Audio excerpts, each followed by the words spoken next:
नमस्कार दोस्तों, मैं पुलकित मोहन सिंगला। स्वागत है आपका हमारे चैनल में। दोस्तों, आज हम इस विषय में बात करेंगे कि कुछ गलत कर्मों के बारे में जिसके विषय में हम ईश्वर को ब्लेम नहीं कर सकते पर हालांकि करते हैं। तो आज हम इस विषय में बात करेंगे। कुछ छोटे छोटे कर्म ऐसे होते हैं जो हमारी निजी ज़िंदगी में हो जाते हैं और हम सोचते हैं कि ये हमारे साथ क्या हो गया, इसके ज़िम्मेदार भगवान है, वो ही रिस्पॉन्सिबल है सब चीज़ों के लिए। तो कहीं ना कहीं हम बाद में भगवान को रिस्पॉन्सिबल ठहराते रहते हैं पर अपनी वो जो गलती है उसको नहीं समझ पाते। तो आज ऐसे तो हालांकि हज़ारों लाखों कर्म हो सकते हैं जिनकी गिनती करना असंभव है, पर कुछ ऐसे मोटा मोटी कर्म आज मैं बताऊंगा जो बहुत सी लोगों की लाइफ में मैच खाते हैं, पर आप जानते बूझते भी, देखते हुए भी उन कर्मों को करते हो और बाद में ईश्वर को कोसते हो। फॉर एग्ज़ाम्पल जो है, पहली चीज़, बहुत लोग ऐसे मैट्रिमोनियल अलायंस कर लेते हैं जहाँ उन्हें पता होता है कि शादी के बाद प्रॉब्लम्स रहेंगी। पहली चीज़, बीमारी। पता है कि सामने वाले बंदे को कोई बीमारी है एंड उसके बाद भी आप उससे शादी कर रहे हो out of love, out of humanity, out of एक अटैचमेंट, इमोशन। आप कर सकते हो। मोरली भी ये अच्छी बात है। आप कहोगे, किताबी बातों में भी कहोगे कि भाई एक दूसरे का साथ हम एंड तक निभाएंगे, अच्छी बात है। बट बाद में अगर आप बीमारी की वजह से फ्रस्ट्रेट हो रहे हो कि आपकी सेक्सुअल लाइफ हैम्पर हो गई है या आपकी फ़िज़िकल लाइफ हैम्पर हो गई है या डेली रूटीन के आपकी लाइफ हैम्पर हो गई है या आपके एक्सपेंसेस बढ़ गए हैं, तो उसमें फिर भगवान को कोसना किसी भी तरीके से तर्कसंगत नहीं है। मेरे पास इतने केसेस आते हैं जहाँ लोग जानते बूझते कि सामने वाले पार्टनर को कोई बीमारी है, फिज़िकली बीमारी। एक केस था जहाँ पे एक लेडी थी, उन्हें गठिया भाव था एंड बहुत ही ज़्यादा था। तो उस आदमी ने उनसे शादी कर ली ये सोच के कि भाई, क्योंकि उसकी शादी हो नहीं रही थी आदमी की, उस कहीं कुंडली मैच नहीं करती थी, कहीं कुछ नहीं होता था, तो उसने फ्रस्ट्रेट होकर शादी करी ली कि भाई जो मिल रहा है करो। एंड उसको ये पता था कि उसको ये प्रॉब्लम है, ये एलिमेंट है, तब भी उसने शादी की। And after marriage he was complaining कि मेरे साथ क्या हो गया, मुझे तो 2 वक्त की रोटी भी नहीं मिलती, मुझे खुद ही रोटी बनानी पड़ती है, उसको लेडी को बिठाना पड़ता है, उठाना पड़ता है, उसके हाथ पैर टेढ़े हो गए। तो he was always aware about this thing कि ये सिचुएशन आएगी। और फिज़िकल लाइफ, उसकी सेक्सुअल लाइफ हैम्पर हो गई, बच्चे उसके आगे नहीं हो सकते। मैं ये नहीं कह रहा कि कोई भी इस तरीके की बीमारी से ग्रसित है तो आप उससे शादी ना करें। बहुत केसेस डिफरेंट होते हैं, किसी की बीमारी किसी स्टेज पे होती है, किसी की किसी स्टेज पे होती है। ऐसे भी केसेस हमने देखे हैं जहाँ गठिया भाव है, शादी भी हो गई, बच्चे भी हो गए, सब कुछ अच्छा है, पर वहाँ स्टेज हो सकता है बीमारी इतनी ना हो। यहाँ एक पर्टिकुलर एक जनरल एग्जांपल दे रहा हूँ एक केस का। तो वो आदमी ने जब कंसल्टेशन बुक करी तो वो बार बार भगवान को कोसता था, रोता था फ़ोन पे। जब बात करता था मेरे से तो यही कहता था कि भगवान जिम्मेदार हैं, भगवान ने मेरे साथ ऐसा किया, भगवान ने मेरे को ये कष्ट दिए। मैंने आई आस्क्ड हिम कि क्या शादी के बाद आपको बीमारी का पता चला, आपको धोखे में रखा गया? उसने कहा नहीं, मुझे शादी से पहले ही पता था उनको ये प्रॉब्लम है और उनको दिक्कत होती है चलने में भी, हर चीज़ में, बट वो जो है, मैंने कहा मैनेज हो जाएगा। बट उसको ये नहीं पता था इतना एक्सट्रीम ये बीमारी है उनके उस पर्टिकुलर पेशेंट को। तो उनकी सेक्सुअल लाइफ बिल्कुल ख़त्म, खाने पीने की दिक्कत, वही खाना बना के तब ऑफिस जाते थे एंड रोज़मर्रा की दवाई का खर्चा, हॉस्पिटल लेके जाना, डॉक्टरी इलाज, सब। तो वो और भी ज़्यादा टफ सिचुएशन उसने अपने लिए क्रिएट कर ली। अब वो भगवान को कोस रहा है। पहले कोसता था शादी नहीं हो रही, दूसरी बार कोस रहा है कि मेरे को ऐसा जीवन साथी मिला। अब यहाँ पॉइंट आता है कि आप उस पॉइंट की वजह से नहीं कोस सकते कि ऐसा जीवन साथी आपने मुझे क्यों दिया। यहाँ आपने चूज़ किया कि भाई मुझे ये जीवन साथी चाहिए, उसके में जो भी गुण है या अवगुण है, प्रॉब्लम्स है, उसके साथ मैं उसे एक्सेप्ट कर रहा हूँ।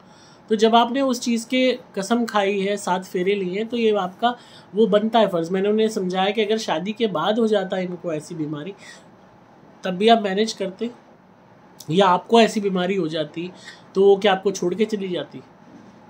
तो वो चीज़ें एक आफ्टर थॉट की लोग फिर उसके बाद नहीं सोचते।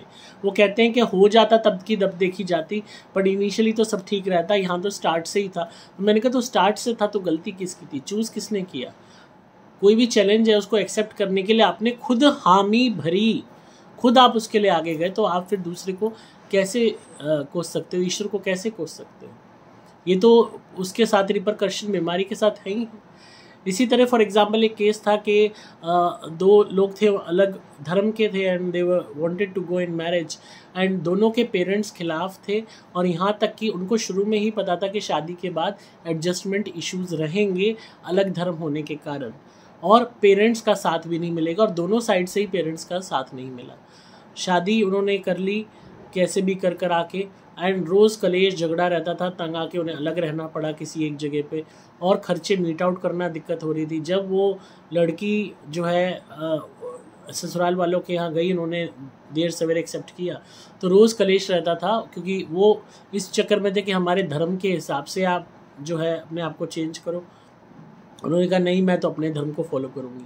तो बाद में वो भगवान को कोसती थी कि भाई ये मेरे साथ क्यों हुआ, लड़का भी भगवान को कोसता था, तो उन्होंने मेरे साथ ऐसा किया। आपको शुरुआत से ही पता था कि जो आप डिफरेंट रिलीजन में जा रहे हो, उस डिफरेंट रिलीजन की अपनी मान्यताएं हैं। रिलीजन कोई ख़राब नहीं है, हर रिलीजन अच्छा है, पर हर रिलीजन के अपने कस्टम हैं, रिचुअल हैं जो उसके फॉलोअर्स फॉलो करते हैं। और अब आप जब एक अलायंस बन रहा है, जब आप मिल रहे हो, तो दोनों तरफ से एक्सपेक्टेशन होती है कि आप उसको फॉलो करो। लड़के वालों का डोमिनेंस ज़्यादा रहता है क्योंकि लड़की वहाँ ब्याह के गई है, लड़का ब्याह के नहीं आया है। तो वो चीज़ समझने की थी, पर उस लड़की ने नहीं समझी। बाद में भगवान को कोसना शुरू कर दिया कि तुमने मेरे साथ ऐसा क्यों किया। अब भगवान ने तो नहीं कहा था कि आप अपने रिलीजन से हट के दूसरे रिलीजन में आप शादी कीजिए।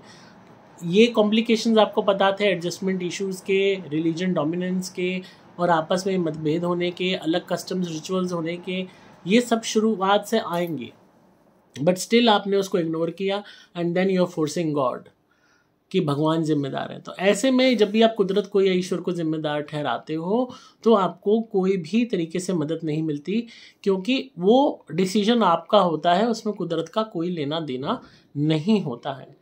इसी तरीके से फॉर एग्जांपल एक केस था जहाँ एक आदमी अपनी वाइफ को मारता था and she was pregnant, regularly मारता था, और उसकी हैबिट थी, जब प्रेग्नेंट नहीं थी तो भी मारता था, जब प्रेग्नेंट हुई तो भी मारता था। तो स्पेसिफिकली डॉक्टर ने उसको कहा कि आप अपनी वाइफ को मारते हो तो इसका बुरा असर बच्चे पे आएगा, क्योंकि बहुत दफ़ा उसकी तबीयत ख़राब होती थी लेडी की, और डॉक्टर के लेके जाता था, एंड पर वो नहीं माना, and he was continuing his habit, मारता रहा अपनी पत्नी को, छोटी छोटी बात पे, कभी चिल्लाना, कभी गाली देना, कभी थप्पड़ मार।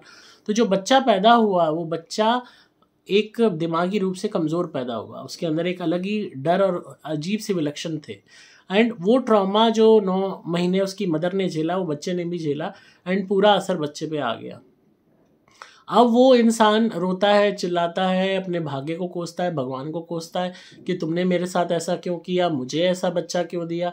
अब गलती उस आदमी की थी, उसको बाकायदा कहा गया था आपकी पत्नी प्रेग्नेंट है, आप मारो मत उसको, बट वो नहीं माना। ये भी उसको बताया गया कि इसका बुरा असर बच्चे पे पड़ेगा, पर वो नहीं माना। तो यहाँ डिसीजन मेकिंग उसकी थी, तो उसी हिसाब से उसको फल मिला। अब बहुत लोग क्या करते हैं कि जब प्रेग्नेंट होती है लेडी, तो बच्चे को मेल पैदा हो उसके लिए दवाइयाँ लेके आते हैं बाज़ार से कि भाई लड़का ही पैदा होना चाहिए, तो इधर उधर हकीमों पे उल्टे सीधी जगहों पे डोलते हैं, और कहीं पतली गली में जा, कहीं बड़ी गली में जा, यहाँ जा वहाँ जा, उल्टी सीधी दवाई लाते हैं लड़का पैदा करने की।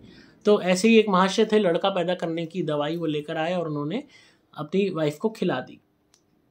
जब पैदा हुआ तो पैदा लड़का, पर अंदर उसकी जो सोल थी वो लड़की की थी, लड़की ही पैदा हो रही थी, पर दवाई के कारण उसके जेनिटल्स को बदल दिया गया कोख में ही। जब वो दवाई दी गई होगी तो ऑटोमेटिकली कुदरत के साथ खिलवाड़ हुआ और शारीरिक बनावट बदल गई। अंदर जो सोल थी वो औरत की थी, क्योंकि हमारी ट्विन सोल्स चलती हैं, एक मेल एंड फीमेल, एंड जो औरत की सोल थी उसके लिए ये बॉडी अब मेल की बन गई। तो ऑटोमेटिकली जो बच्चा हुआ उसकी जो सोच थी, लाइकिंग थी, वो बदल गई, एंड जब वो दवाई देने के कारण ये चीज़ हुई, अब उसको इंसान को रिपेंट होता है उसने दवाई क्यों दी, बट वो अगेन भगवान को कोसता है, तुमने मुझे लड़का नहीं दिया और मैं लड़का करना चाहता, तुमने मेरे साथ ऐसा कर दिया। अब जब भाग्य में लड़की लिखी थी एंड फोर्सफुली आप लड़का करने के लिए दवाई ले रहे हो, एंड उसके बाद अगर बच्चे के अंदर कोई भी चेंजेस पैदा हो रहे हैं, हार्मोनल चेंजेस हो रहे हैं उस दवाई के कारण, तो फिर आप भगवान को ब्लेम कैसे कर सकते हैं। ये ऐसी चीज़ें जो आज मैं आपको पॉइंट छोटी छोटी ऐसी बातें बता रहा हूँ जो हज़ारों लाखों लोग प्रैक्टिस करते हैं एंड बाद में रिपरकशन जब उल्टे होते हैं तो भगवान को कोसते हैं। वो नहीं मानते, जानते बूझते करते हैं। और बहुत लोग इन दवाइयों से, जो उल्टी सीधी लोग दवाइयाँ देते हैं लड़का पैदा करने की, बच्चे के अंगों में भी नेगेटिव असर पड़ता है, अंगों के विकास में असर पड़ता है, हर तरीके से शारीरिक बनावट पे असर पड़ता है, रूपरेखा पे असर पड़ता है, और हार्मोनल चेंजेस इतने हो जाते हैं कि वो जो सही मायने में जो जिस शख्स ने आना था वो शख्स रहता ही नहीं। इसी तरीके से बहुत लोग क्या डिसीजन लेते हैं कि भाई, अब फॉर एग्जांपल कोई भी बंदा है जो उसको, वो सिगरेट पी रहा है रेगुलरली, शराब पी रहा है रेगुलरली, उसको बोला गया है कि सिगरेट मत पी, रेगुलरली सिगरेट के ऐड में आ रहा है कैंसर हो जाएगा। जब तक कैंसर नहीं पैदा होता वो पीता ही रहता है, क्योंकि वो उसको फेक समझता है, मजाक समझता है, यूं ही बकवास समझता है। सिगरेट के पैकेट पे भी आपने देखा होगा बहुत भयानक चेहरे बने हुए होते हैं, और वो असल केसेस होते हैं जिन लोगों ने अपना कबाड़ा कर लिया और कैंसिल कर लिया आपने। एंड तब भी लोग नहीं मानते। मुंह का कैंसर सबसे कॉमन है, गुटखा से, सुपारी से, बीड़ी सिगरेट से, तंबाकू से, बट लोग नहीं मानते। जब तक कैंसर नहीं पैदा हो जाता वो पीते ही रहते हैं, उन चीज़ों का सेवन करते ही रहते हैं। एंड जब हो जाता है तो फिर वो भगवान को कोसते हैं, अरे तुमने हमारे साथ क्या कर दिया। उसमें भगवान क्या करेंगे जब आप जानते बूझते आपने उस कर्म को अंजाम दिया, सब कुछ अवेयर होते हुए, और अगर कुछ सालों बाद जाके आपको प्रॉब्लम हो गई तो उसमें भगवान का तो कोई कसूर ही नहीं है। इसी तरीके जो शराबी होते हैं, खूब शराब पीते हैं, और हमारे पास बहुत केस आते हैं, शराब खूब पीते थे, लिवर फेल हो गया, डेथ हो गई, भगवान को कोसते हुए मरे अंतिम समय में, और बाद में प्रेत बने घूम रहे हैं। तो गलती तुम्हारी है, शराब तुम पी रहे हो, तुम्हें पता है इससे किडनी फेल होएगी, लिवर फेल होगा, और लिवर डिहाइड्रेशन हो जाएगा, लिवर ऑसिस हो सकता है, पता नहीं कितनी घातक बीमारियां हो सकती हैं, पर नहीं, पीनी है तो पीनी है। एंड जब हो गया तो भगवान को कोसना, क्योंकि आप ये चाहते हो कि दूसरे को क्यों नहीं पहले हुआ, तुम्हारे को पहले कैसे होगा। हर एक का शरीर अलग है, हर एक की किस्मत अलग है, हर एक के ग्रह अलग है, किसी को कोई चीज़ फलती है, किसी को नहीं फलती। बट जब एक पर्टिकुलर एक चीज़ का पता है, लक्षण ये उसका नुकसान है, और उसके बाद भी आप उसमें घुस रहे हो, तो आप भगवान को कोस नहीं सकते। वो आपका इंडिविजुअल खुद का कर्म है, इसमें भगवान का कोई लेना देना नहीं। तो आपके कोसने से भी कुछ नहीं हासिल होगा, सिर्फ आप दर्द में एक नेगेटिव आत्मा की तरह तड़पते रहोगे, और मरणोपरांत भी तड़पते रहोगे। यही वो लोग होते हैं जो अपनी गलती स्वीकारते नहीं हैं, और जीते जी भी भगवान को कोसते हैं, मरणोपरांत भी भगवान को कोस के एक नेगेटिव डिमोनिक सोल बन जाते हैं। ये शैतानी सोल इसलिए बन जाते हैं क्योंकि पूरी ज़िंदगी इन्होंने भगवान को कोसा होता है। जब इनके साथ कुछ हो जाता है, और मरणोपरांत भी भगवान को कोसते रहते हैं, और भगवान के प्रति एक ऐसी नफरत पैदा हो जाती है कि जो नेगेटिव सोल्स हैं फिर वो इनके संपर्क में आती हैं, और उसी चीज़ को और बढ़ा देती हैं कि हाँ ईश्वर है ही नहीं, या ईश्वर बुरा है, उसने तेरे साथ ऐसा किया, देख तेरी क्या हालत कर दी, तो तू ईश्वर को क्यों पच रहा है। तो फिर ये नेगेटिव बन के बुरा करना शुरू कर देते हैं। तो इसलिए इस बात को समझने की ज़रूरत है कि आप कोई भी डिसीजन ले रहे हो, अगर उसके जो भी उसके आउटकम्स हैं, अगर वो आपको पता हैं। अब बहुत लोग होते हैं, कहीं पे झगड़ा हो रहा है, लोग मारपीट में, झगड़े में, छोटी छोटी बातों पे लग रहे हैं, दूसरे उसके यार दोस्त भी चले जाते हैं उस झगड़े में मदद करने के लिए। ऐसे ही एक केस आया था, आपस में 3-4 लोग लड़ रहे थे बहुत छोटी छोटी बात पे, दिवाली पे, होली पे। उसने कहा भाई भाई है, दोस्त भाई होने के नाम पे ज़्यादा है मदद करने में, भागा। झगड़ा किसी और का हो रहा, चाकू उसको लग गया। ऐसे बहुत केसेस आते हैं। एक केस आया था जहाँ पे आपस में झगड़ा हो रहा, वो भाई दोस्ती यारी में चला गया, उसने उसको मारा, लग उसको गया, अपनी जान से गवा बैठा। तो नहीं लिखी हुई तो तुमने अपने लिए अकाल मृत्यु प्लान कर ली। तो वो एक केस आया था जहाँ उस जो है लड़के ने अपनी ही जान को कलेश पाल लिया, और डेथ होके ही पीछा छूटा। और जिसका लेना नहीं देना नहीं, खुद का कलेश नहीं, कोई का लेना देना नहीं, पर ज़बरदस्ती दोस्त ने ऑन कर दिया, वहाँ जाना है झगड़ा करने, चल दिए अपने उठ के। जैसे कई लोग होते हैं ना, दोस्त पालते हैं भाड़े के नौकरों की तरह, भाड़े के गुंडों की तरह दोस्तों को पालते हैं, झुंड बना के रखते हैं, कहीं पे भी झगड़ा करना है, चल भाई ये चलो। तो आप खुद की फैमिली के बारे में नहीं सोच रहे, खुद की जिम्मेदारियों के बारे में नहीं सोच रहे, खुद के जीवन के बारे में नहीं सोच रहे, किसी और के झगड़े में जा रहे हो। और झगड़े से कोई भी समाधान नहीं निकलता, झगड़े से चीज़ें बिगड़ती हैं। झगड़े का रूप क्या होगा कोई नहीं जानता। आप कितने ही जोरावर हो सकता है जोरावर होने के बावजूद भी आपको नुकसान हो जाए। हमेशा हर बड़ी से बड़ी लड़ाई का अंत भी शांति से होता है। तो जो बात प्यार से, बातचीत से या किसी को बड़े को बीच में बिठा के कहीं पे हो सकती है, वो आपस में झगड़ने से, गाली गलौज से, मारपीट से, लात घूसे मारने से या हॉकी मारने से या चाकू चलाने से नहीं हो सकती। तो बहुत लोग ये बेवकूफ़ियाँ करते हैं और अपने जीवन को बर्बाद कर लेते हैं और पीछे फैमिली रोती रह जाती है। ऐसे में फिर आप भगवान को नहीं कोस सकते, क्योंकि डिसीजन आपका था उस झगड़े में जाने का। तो इस बात को समझिए कि कोई भी आप कदम उठाने वाले हो, बहुत लोग इस घमंड में, इस एरोगेंस में, इस इग्नोरेंस में उन कर्मों को करते हैं कि हमारा तो कुछ होना ही नहीं, अरे क्या है ये तो ऐसी है। जब जैसे सिगरेट वाले कोई कैंसर वैंसर नहीं होता, जब फेफड़े बोल जाते हैं या मुंह का कैंसर हो जाता है तब फिर वो रोते झीकते हैं, परिवार रोता है पीछे से। तो हर कर्म के आउटकम होते हैं, बस हम अपने घमंड में, अपनी अकड़ में, क्योंकि उस टाइम हमारा वक्त अच्छा चल रहा होता है, हम एरोगेंस में हम परवाह नहीं करते, जो होगा क्या है देखा जाएगा।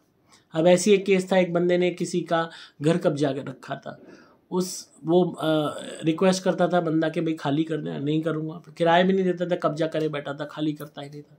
और उसके घर वाले भी समझाते थे कि इतनी दुश्मनी पालना ठीक नहीं, घर खाली कर दो, किसी और का घर है, तुम दूसरा ले लो किराए पे। नहीं, वही कब्जा करना है ताकि कम रेट में इसी घर का मालिक बनना है। तो मन में बदमाशी दिमाग में, और उस आदमी ने फिर उससे झगड़ा कर लिया, झगड़े में उसको कोई मिस हैपनिंग हो गई। तो अब वो बाद में भगवान को नहीं कोस सकता किराएदार, क्योंकि उसने खुद गलती करी। हालांकि जिसने कानून हाथ में लिया वो गलत किया, पर जो ऑलरेडी इतने सालों से कानून हाथ में ले रहा था कि कब्जा करे बैठा है, उसने उसके लिए प्रोवोकेशन क्रिएट कर दी। बहुत केसेस आते हैं ऐसे।